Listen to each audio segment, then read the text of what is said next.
بیبی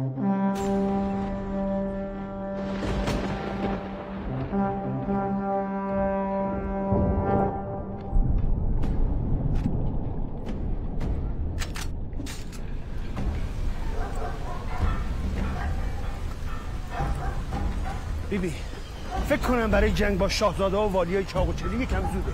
با این حال ما آماده ایم. یا علی.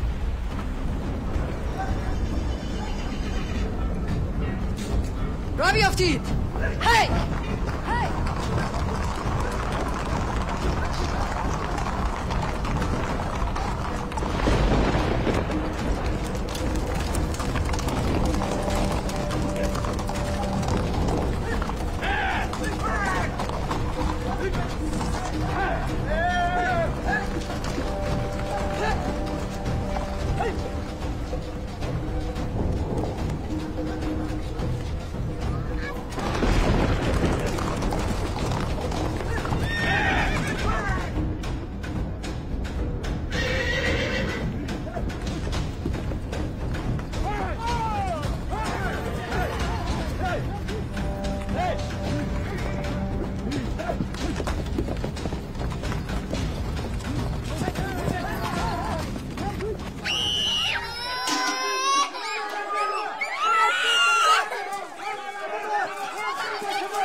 کجا برم؟ خونه خودم نشستم. برو پیرزن، برو تا ندادم ببرنه. تو غیرته، تو که غیرت نداری.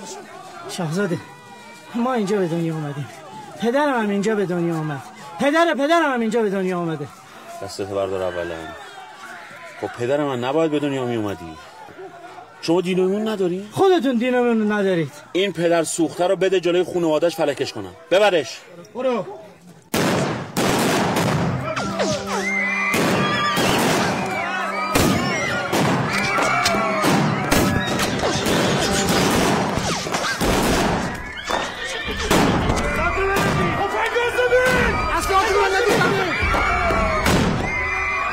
شما نیستم ببینید چون بندازی تسلیم شی بندازی زمین هسته ها رو بنداز زمین هسته تو نگامت بیا بیرون شاهزاده بیرون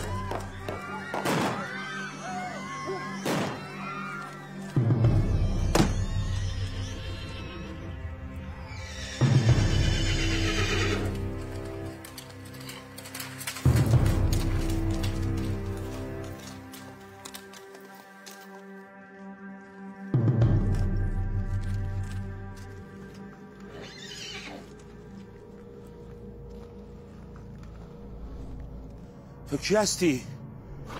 یاغی یا راهزن؟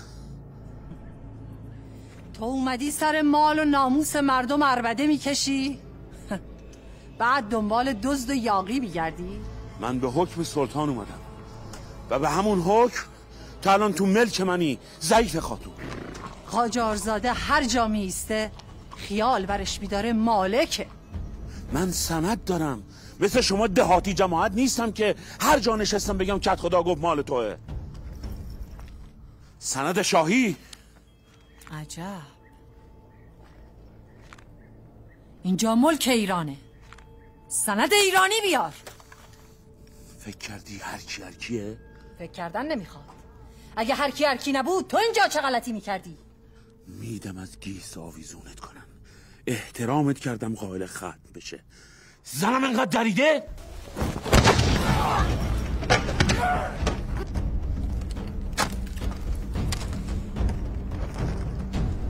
زورت به بیبی نرسید آشیونه رعیت خراب میکنی؟ هنر کردی دونه از دهن مورچه میگیری؟ خلچماق پوشالی. برو به اربابت بگو دور این مردم رو خط بکشه و الا اصفهان رو سرش خراب میکنه. شادم برعکس. داخل بیشه شیر شدی هوا برت داشته. گم شد آتی که پارت نکردم. برو.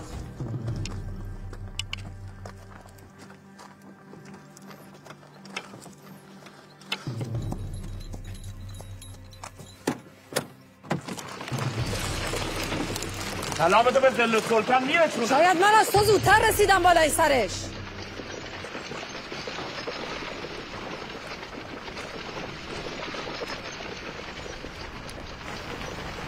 خوش به غیرتت.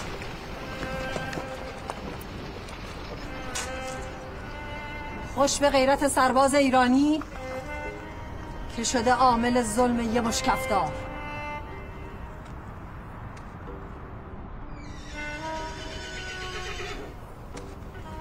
خانواده ها هرچی اموالتونه بردارید، بشون این راهزنم خل اصلاح کنید. برید تا پشیمون نشدن.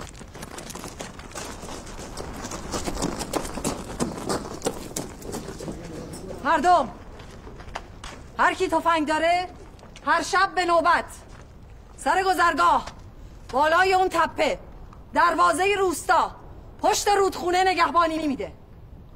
هر کی هم تفنگ نداره بیا تا تفنگش بدیم.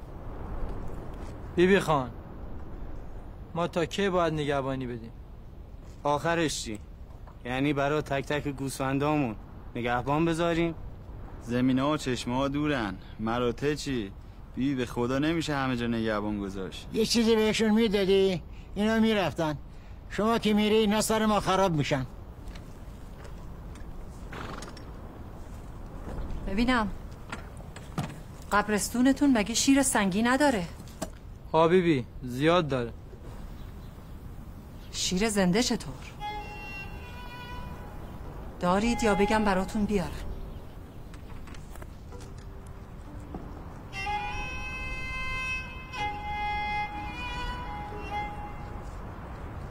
شاهزاده که فرار کرد. اما مال و ناموستون برجاست. زن داری غیرت نگه داشتنشو داشته باش. زمین آبا اجدادی داری غیرت نگه داشتنشو داشته باش. من بیبی مریم دختر حسین قلی خان با همه تفنگچی‌ها و سوارام پشت شما. حالا کسی هست بگه یا حسین؟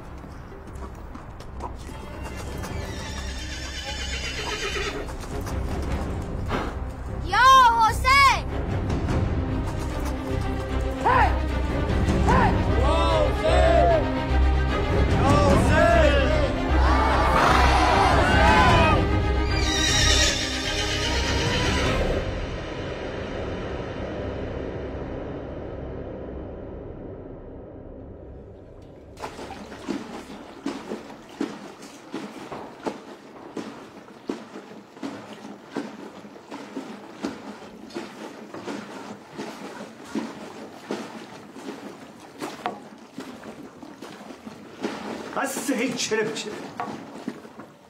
درد تو چلب چلب نیست. درد شما اینه که حرف حساب از دهن یک زن بیرون میاد. هیچ همینطور نیست. همینه، به خدا قسم که همش همینه. گفتم که اینطور نیست. پس چی؟ قیافهاتون برگشته، زبونتون تون شده. پس چی اسفندیار؟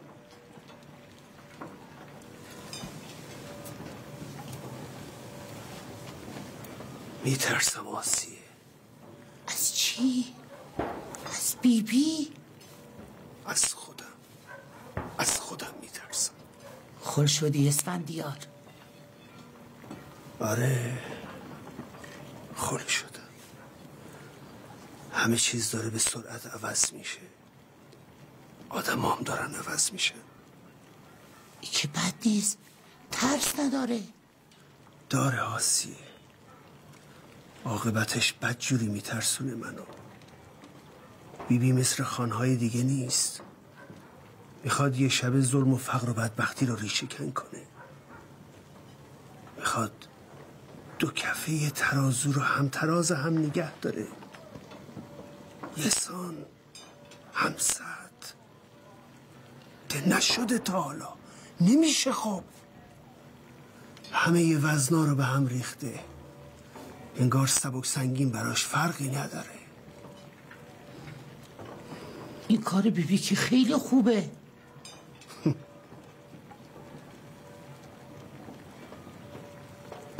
میکشمش. تحملش نمیکنن، درست عین پدرش. تا بوده یه عده بالا بودن یه عده پایین. اونی که بالاست باید بالا بمونه، اونی هم که پایین پایین. بیبی اما سلسله است، سیله، ویران میکنه. باید جنازش رو دست ببریم، درست از دروازه همین قلعه، تا ابد ننگش به گردنمون میمونه. زبونتو گاز بکش. حالا حرف حسابت چیه؟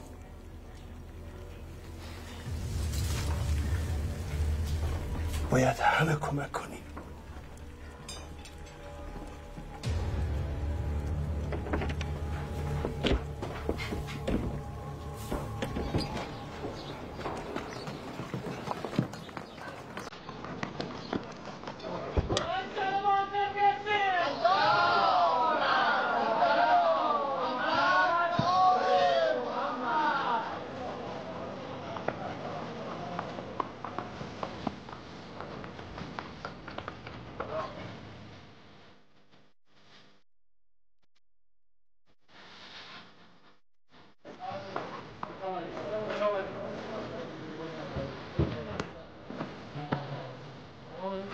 سلام علیکم. بخیر کنم. خیلی ممنون.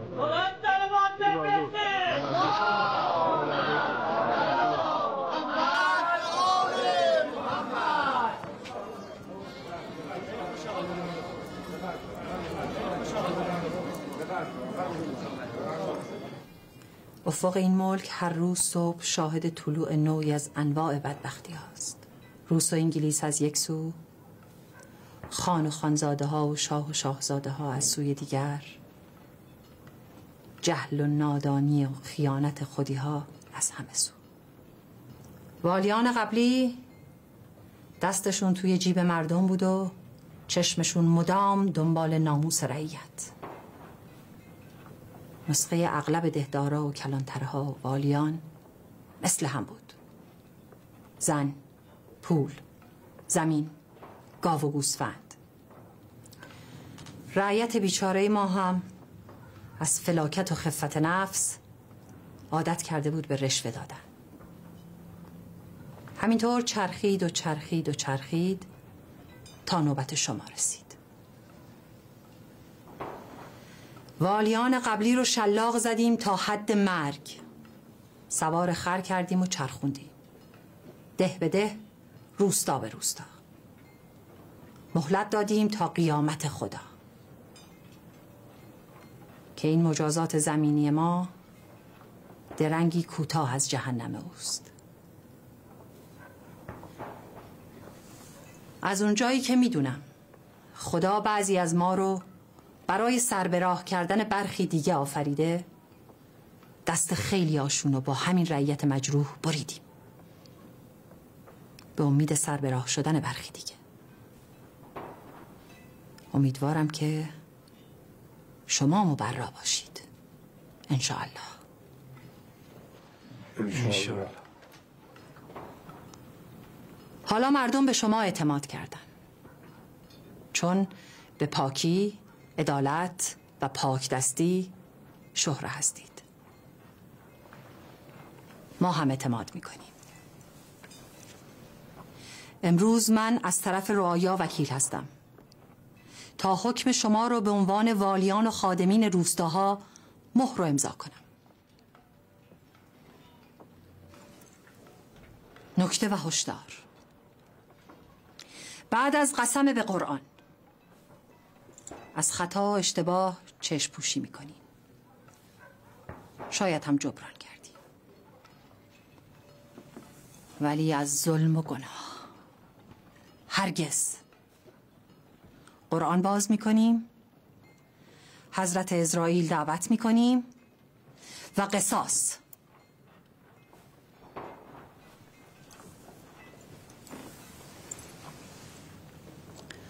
و البته برای والیان پاک و عادل هم قرآن باز میکنیم.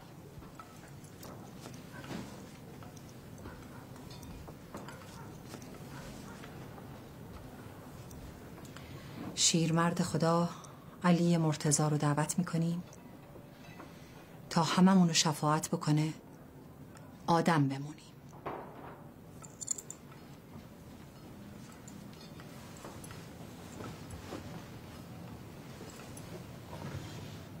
حالا هر کی میتونه قسم بخوره.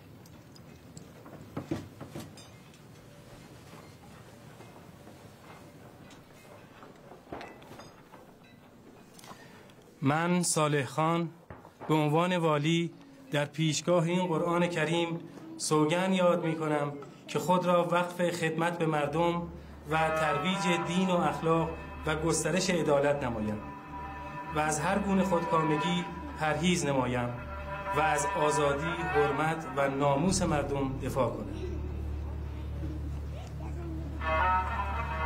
من مراد خان به عنوان والی در پیشگاه قرآن کریم قسم می‌خورم که خود را وقف خدمت به مردم، ترویج دین و اخلاق و گسترش عدالت می‌سازم. از هر گونه خودکامگی پرهیز و از حرمت، آزادی و ناموس مردم دفاع می‌کنم. من مرشد فرزند جواد خان به عنوان یک والی در پیشگاه این قرآن کریم سوگند یاد می‌کنم که خود را وقف خدمت به مردم، ترویج دین و اخلاق و گسترش عدالت سازم و از هر گونه خودکامگی پرهیز کنم و از آزادی و حرمت و ناموس ملت و مردم دفاع کنم.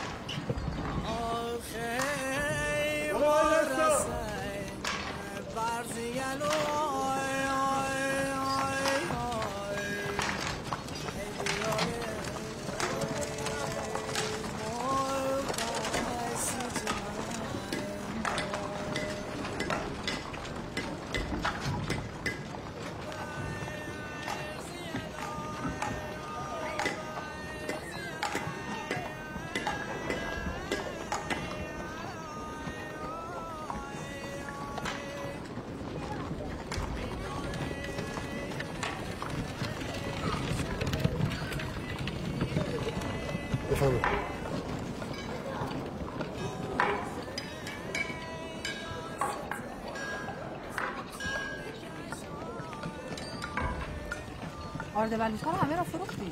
بله همه، گرون‌تر از قبل. چطور؟ مشتری از بوشهر و اصفهان و فارس بودن. هر چی گفتم خریدن. چرا خریدن؟ قحطی اومده. قشون انگلیسا هر چی گندم آرد بوده تو شهر خریدن. شما هم هر چی به زبانتان آمد گفتید. یا شانس و یا اقبال. مردم بدبخت هم بخرن هم لعنت بفرستن به دودمان ما. خب هم کم شده هم گرون شده. همه به همین قیمت میدن. مبتلا نشدی. مزه نامردی نچشیدی. چشم. مثل سابق عمل میکنیم بیبی. نخیر برادر. آردها رو بفرستید اصفهان و اطراف. اگر خبر قحطی صحت داشت بدید معتمدین تقسیم کنن بین نانباها. بله. بفرمایید.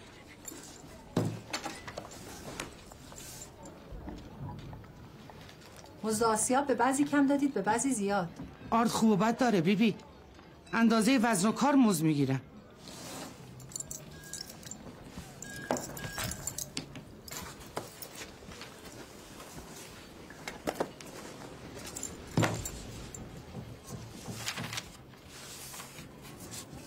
این همه پشم و موی بز به چه کارمون میاد؟ جسارتا هیچ خانم. خب بفروشیدش. نمیخرن، یعنی مفت میخوان. بگو چه کار کنیم؟ میتونیم بدیم لخ کنم باهاش تناب و سیاه چادر ببافن. قبول.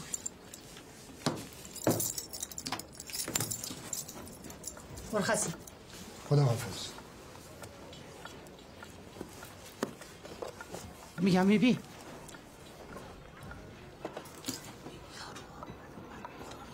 آسیه 100 بار بهت گفتم نه خبر بیار نه خبر ببر. چشم با اجازه. علی مردان بشین. این حساب کتابا رو برای من برس با دقت. چشم.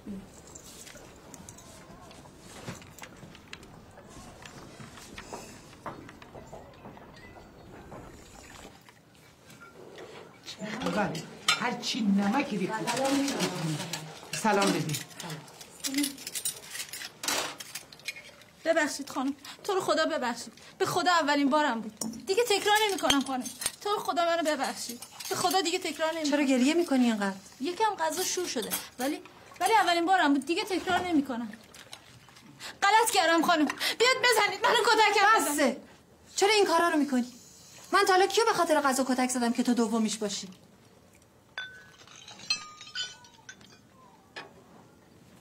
ببخشید خانم. به خدا دیگه تکرار نمی‌کنم. تقصیری نداره بیبی. ما هر وقت کار اشتباهی میکنیم کتک میخوریم. ستاره 2 تا سیب زمینی خورد کن بردار. چشم. مرده و شکمش خوب. من هیچ وقت واسه غذا کتک نخوردم. کتک خوردم ولی واسه غذا نخوردم. واسه چی کتک خوردی؟ واسه ترشی. ترشی؟ خاک بر اون سرت. آخه آدم واسه ترشی درست کردن کتک میخوره. تو یکی ها حقته. شما که خود استاد سوزوندن غذایی. برای اون یه بار. آره ببین من یه بار اینقدر چوب خوردم که قهر کردم رفتم خونه پدرم وقتی فهمید که شوهرم منو زده و از خونه قهر کردم اونم گرفت یه پس حسابی کتکم زد. از خونه بیرونم کرد. برگشتم خونه شوهرم وقتی فهمید که من قهر کردم رفته بودم خونه پدرم اونم گرفت منو زد. باورتون نمیشه تا 2 هفته تمام استخونا با درد میکرد. ببین زنی که جز آشپزی و رفت و روب کاری بلد نباشه کتکم زیادشه. 2 تا سیر بیار ستاره.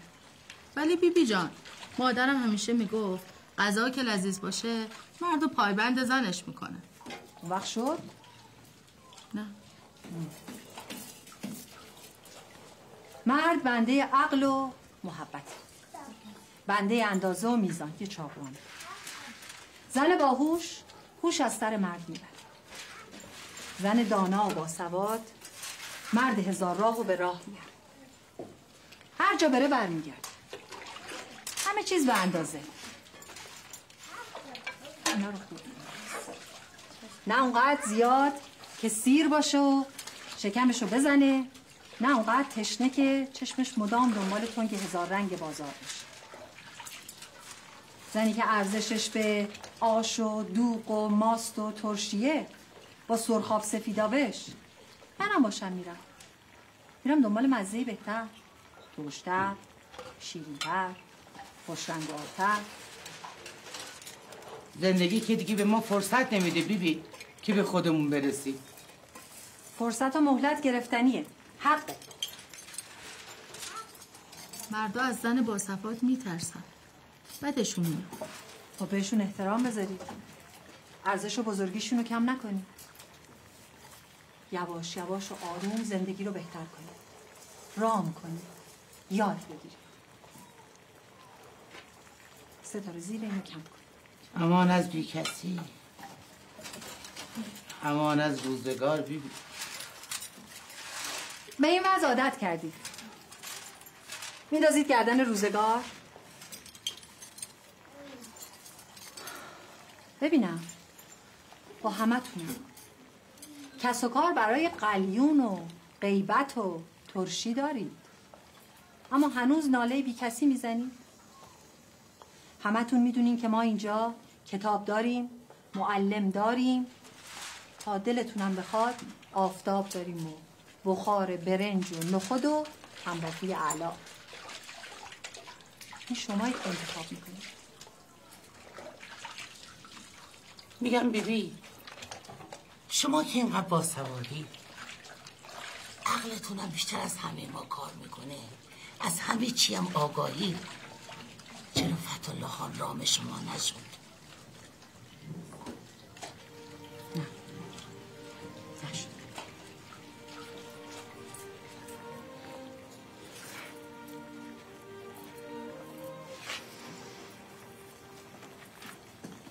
نشد.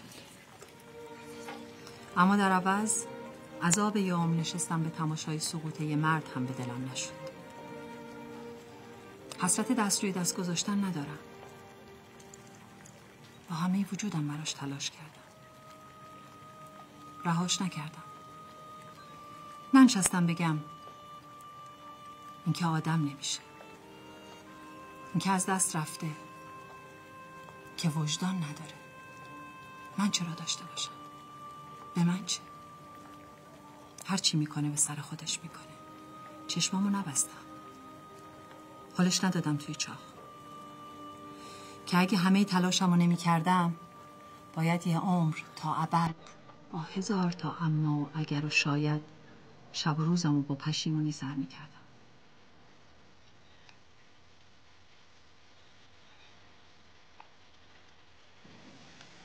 یه پای خوشبختی وجدان آسوده است. بیبی آشتون.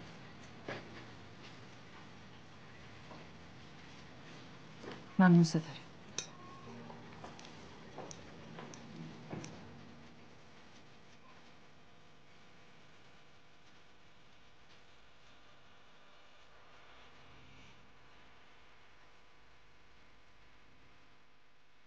همه جای جنگ است میدان او، بیابان و کوه است بستان او. به گوش زن جادو آمد سرود، همان ناله رستم و زخم رود. بیاراست رخ را به سان بهار، مگر چند زیبا نبودش نگار. بر رستم آمد پر از رنگ و بوی، بپرسید و بنشست نزدیک اوی. تهمتن به یزدان نیایش گرفت، ابر آفرین ها فزایش گرفت. چو آواز داد از خداوند مهر، دگرگونه تر گشت جادو به چهر. میانش به خنجر به دو نیم کرد، دل جادوان زو پر از بیم کرد.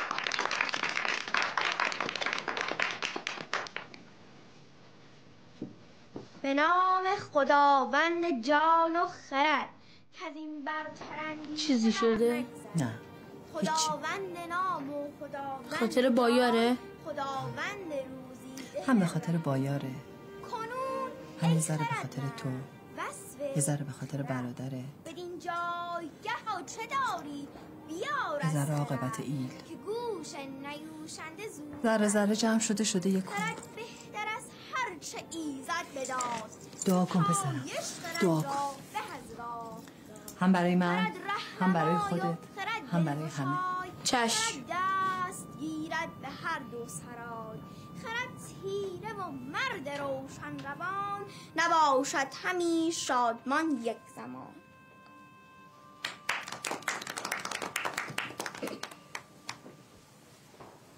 سنگ ها اندر کف بوجهل بود، گفت ای احمد بگو این چیست زود. گر رسولی چیست در مشتم نهان، چون خبر داری ز راز آسمان.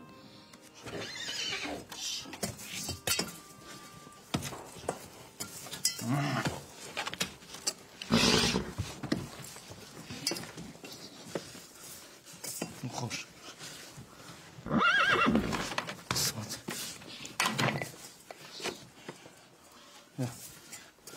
یا بخور بخور.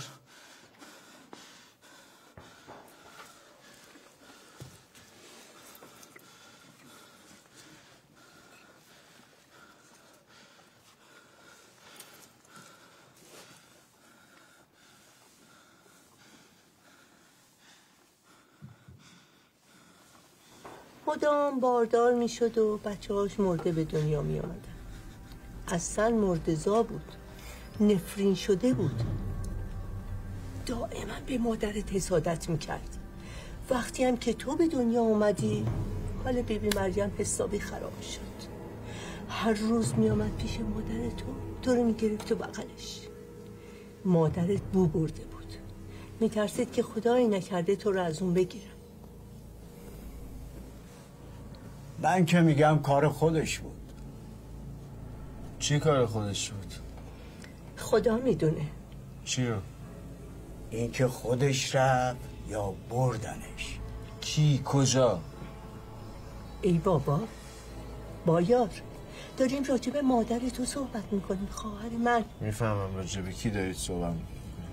میگم کجا بردنش؟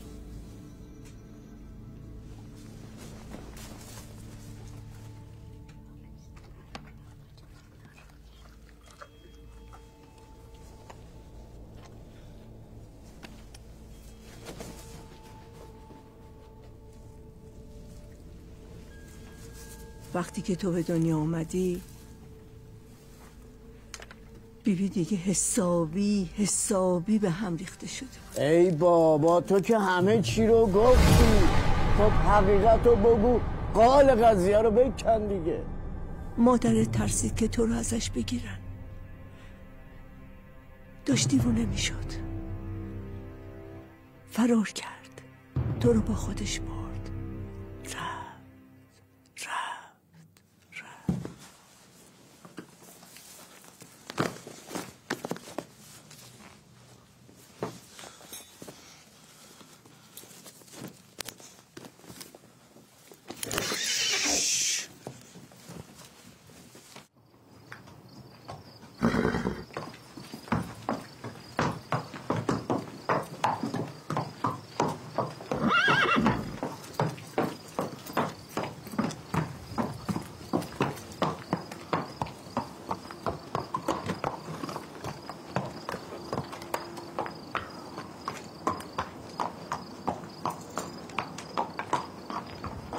بایار کجا میری پسرم؟ میرم این دور اطراف به جای پدرم به نگهبانه یه سر بزنم. خوب کاری میکنی. چقدر سرحال شدی. از خدام تو رو همیشه اینجوری قبراق ببینم. یه چیزی برات دارم.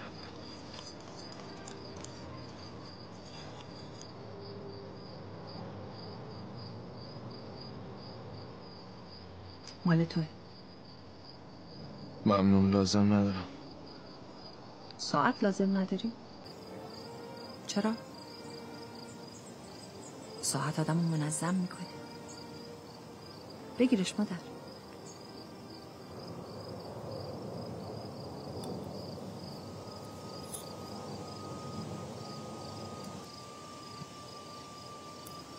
خیلی به دردت میخوره. ممنون. برو خدا به همراهت پسرم.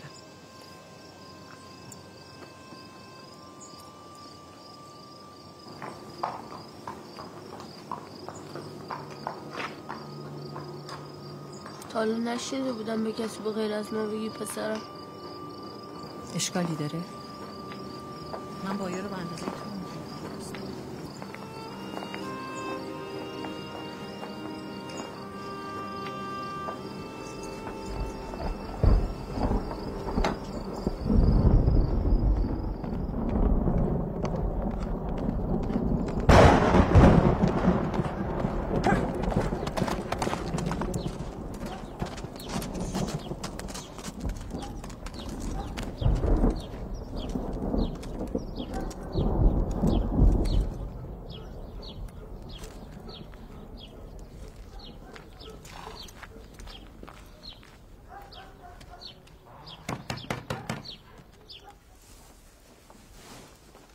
گوش کن ببین چی دارم بهت میگم.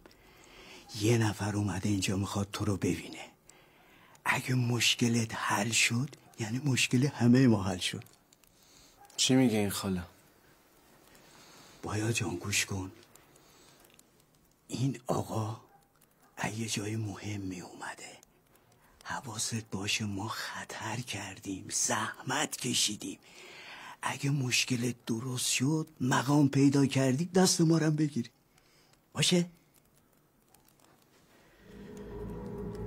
بفرمایید ارباب.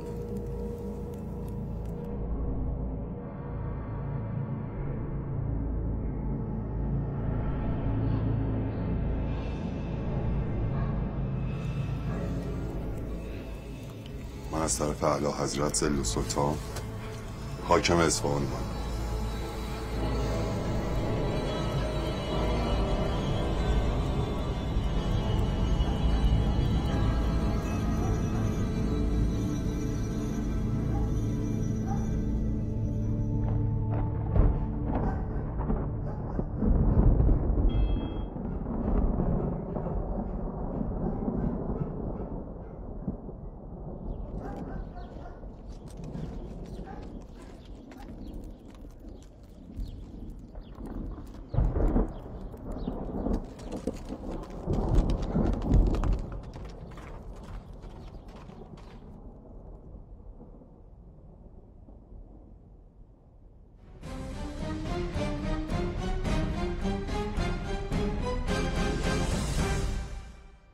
مسلسل دارن توپ دارن.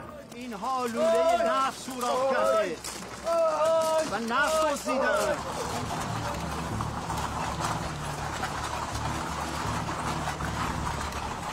ما به این بارود فردا شب احتیاج داریم. باید حاضر بشه. اشکال نداره بیبی، من میرم. ابایی هم ندارم. منو با سرباز انگلیسی جابجا کنید. خوب گوش کنید. بعد از من همه به فرمان اسفندیار خانید. اگه شکست بخوریم قلعه رو به توپ میبند. زن و بچه ها رو چیکار کنیم؟